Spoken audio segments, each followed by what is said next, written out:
Hello, I'm Alec Hansen, a technical advisor with FHI 360 based in Tunisia.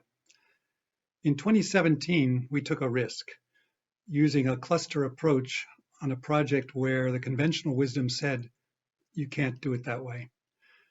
We had just been awarded an 18-month, $800,000 project in Northwest Tunisia to help handicraft producers to raise their incomes and to export.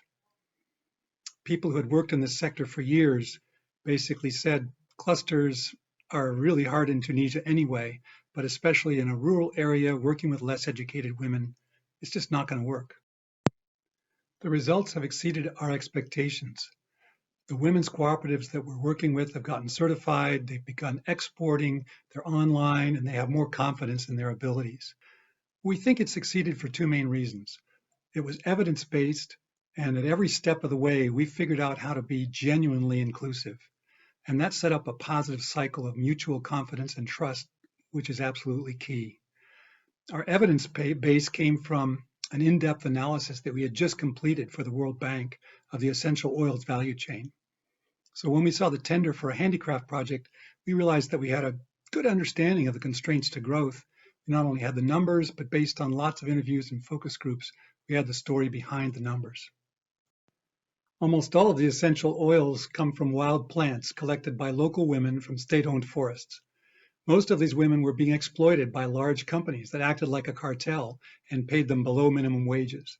But sprinkled throughout the region, there were about a dozen women's cooperatives that were collecting plants and producing their own oils that were actually higher in quality than the big commercial producers. But they were small and they struggled because they didn't have access to markets, access to credit, and most importantly, they lacked confidence, so they were unwilling to take risks.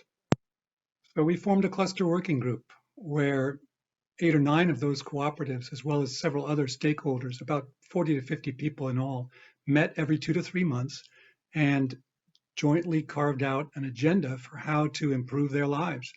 And they found that by working together, they were able to achieve so much more. But over time, they took over all the key functions and the key decisions.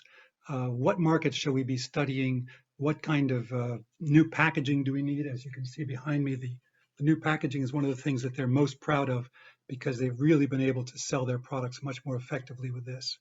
Those are just a few of the examples of what they've accomplished. As you can see, our team consisted mainly of women, but this wasn't enough to overcome the trust issue.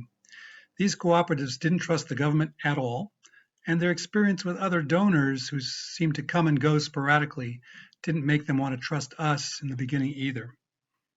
We finally realized that we needed to spend quality time with them, getting up at 5 in the morning and hiking up and down the mountain for 6 hours in the hot sun while they collected wild plants for distillation. After that experience, they decided that we really cared about them, and they were far more open about sharing information. The trust among the members of the cluster is essential, and we can really think of that as their social capital. We conducted a social network analysis and found that our proxies for social capital jumped from 2018 to 2020, 250% for one of them and 150% for the other. So clearly something had happened in terms of their networks expanding, but also their trust among.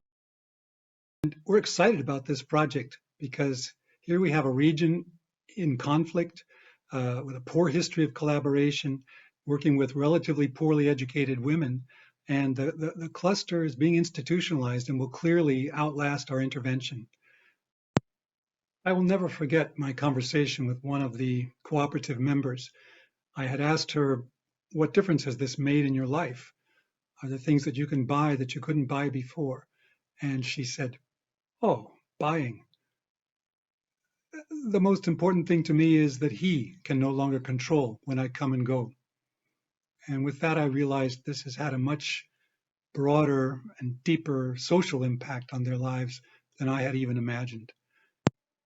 Seeing their confidence, their sense of ownership, what they've accomplished, helps me to understand that this really has been a sustainable activity and that the cluster approach really was the right one in this situation. Thank you.